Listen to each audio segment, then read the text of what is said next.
everybody, happy Sunday. I hope that wherever you are and whatever you are doing, you are having an amazing weekend. There's still snow on the ground. I think this is the most snow we've had in any length of time. Midweek, it was well over a foot, and I nearly fell over. It was nearly over a foot deep. Now it's just straggles. There are some areas where it's pretty deep. So if I walk over to the trailer over here, you can see just how much water has melted. This is all from snow, and you can see it's still cold here, but it's down to maybe, I don't know, 4 or 5 inches.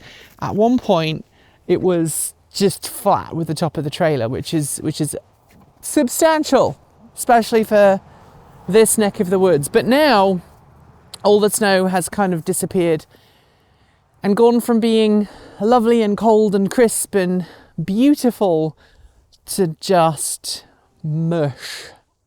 But hopefully this weekend I am starting on something that I have wanted to do for a couple of weekends, and that is start to plant everything for this season. I have some of the seeds with me that I plan on planting.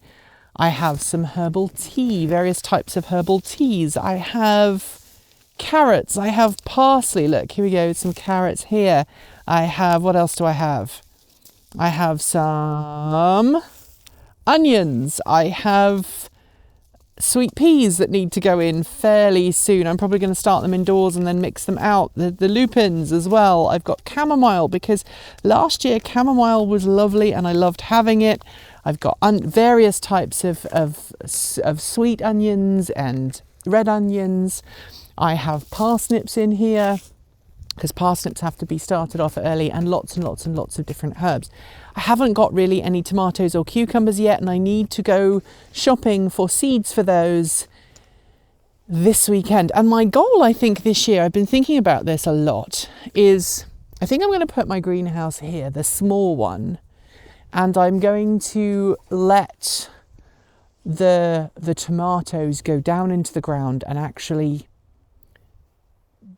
grow in the soil, because I think they'll actually help enrich the soil. I might make a new kind of raised bed area that the greenhouse can go over somehow. Haven't really thought too much about how I want to do that, but hopefully I can do that. I would like to have my big greenhouse fixed, but as some of you may have noted from previous videos I've done on the subject, this winter was hard. We had some unexpected financial outlays that we weren't expecting. That's why they're unexpected, I guess. And of course, then we've had all of this snow.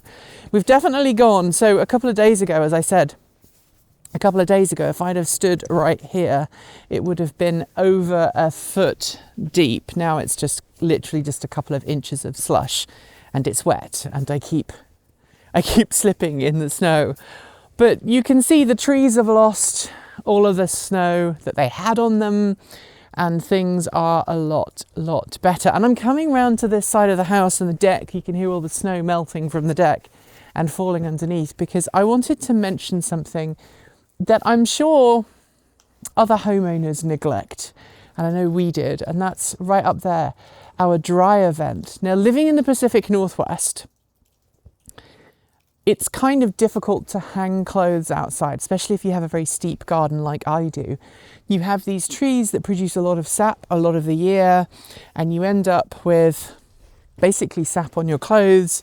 You get lots of insects and bugs on your clothes, and so honestly, I end up just using a dryer.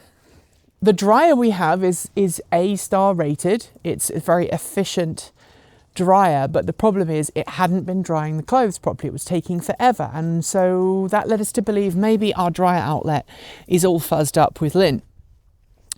And so we purchased one of those, it's like a miniature chimney brush that you attach to a drill, and you put it through the dryer hose to outside the house. And for those who are watching outside of the US, most US homes have dryer outlets plumbed into the house. So the hot air goes out the back of the dryer and then out through a special hose in the house that's permanently there. But it gets all fuzzed up with lint. And in our case, it was pretty much solidly packed. And it was causing our dryer to run very, very inefficiently. We cleaned it out last weekend while we had all this snow on the ground and it was very cold.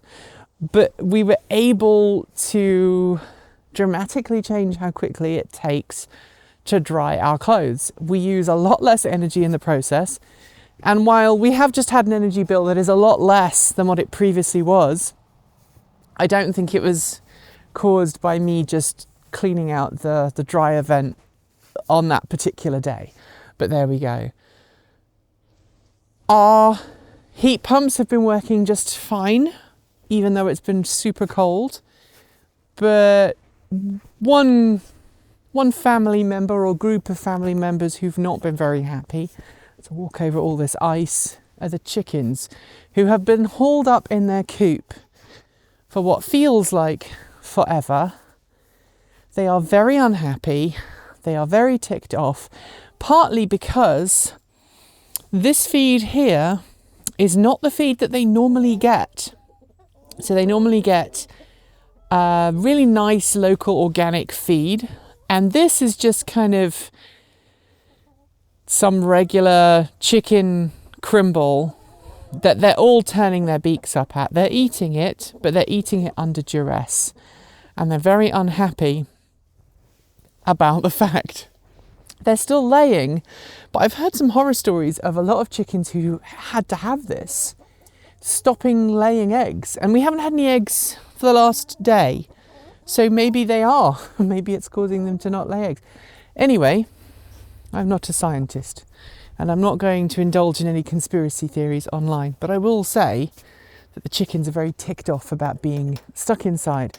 They spent the majority of this week just up in their actual nest coop, very fed up, not wanting to come down, even though there wasn't much snow actually in their run.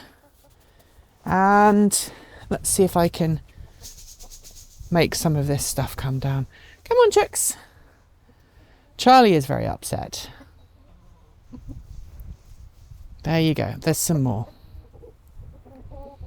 There you go. These feeders are great, but they don't always necessarily get the food down in a nice, timely way. But the wind, oh my goodness, the wind, even though we no longer have snow, the wind is just terrible. While I'm in the chicken coop, I should probably show you something that I don't talk about a huge amount, and that is I have cameras everywhere in my chicken coop because I like to see what the chickens are doing. So this is one of my cameras. Hello, camera. So there's one here, and then there's two actually in the chicken coop. Let's see if I can show you. So there's one up there, right at the top, and then there's one there as well. You don't want to go out in the rain, Charlie, in the rain, in the snow. You just don't. I'm slip sliding absolutely everywhere I possibly can. So when we first built the chicken coop, we actually used some off-the-shelf USB cameras, and I had a Raspberry Pi, and that worked for a while, but Raspberry Pis were not...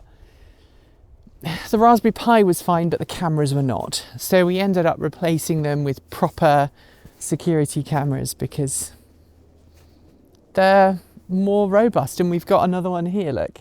Although that one is to keep an eye on this part of the garden because in previous years we've had deer and I wanted to capture the deer on camera. Didn't manage it, but nevertheless, it's kind of fun to have cameras so you can see who visits your garden and what they get up to while they're there. There is something though that is growing right now despite all the heavy snow, and I'm just so surprised, and that is all of my garlic. These are different types of garlic. I think it's elephant garlic in that far corner, but the garlic's coming up just fine. I put some straw down to help mulch. They are growing and they are happy, so I'm not going to complain. The snow has disappeared from the strawberries. Some of the strawberries have, I think, probably given up the ghost. The raspberries are still dormant for the year. Hopefully, with a little bit of help and a little bit of fertilizer, they will start growing up. But, I mean, I can't promise anything. It also looks like I've got a rogue garlic from last year right here. I think this is rogue garlic from last year. So who am I to criticise? If it wants to grow, it's what they call a volunteer. You just let them grow. They will grow wherever they grow. The snow melting is doing some amazing things for the garden. Aside from the absolute huge amount of slush, I mean, just look at my driveway here. Just look at how much snow and slush there is here, and how much ice there is. You can see this is just a slushy mess. Poor Michael, when he came on the driveway earlier, struggled to actually get the car to come in and turn. But all of the snow has disappeared around his car today, so hopefully he'll be able to get home in one piece. But the daffodils are coming through, which is lovely, because daffodils really do tell you that spring is on the way. We've got some daffodils there, and we've got some more daffodils here. You see the amount of water that we have, it's just horrid. And then over here, these are my irises. My irises are coming up, and I'm really excited because irises again mean that spring is on the way. There goes a school bus. And finally, good news of good news, the rhubarb survived the snow. I wasn't sure it would. But look. There are some weeds in there too that I'll take care of, but other than that, everything is okay. My Cascadia flag is not, however, okay. People have asked about this flag and what it means. This flag here, this one, is the Cascadia flag. It's kind of a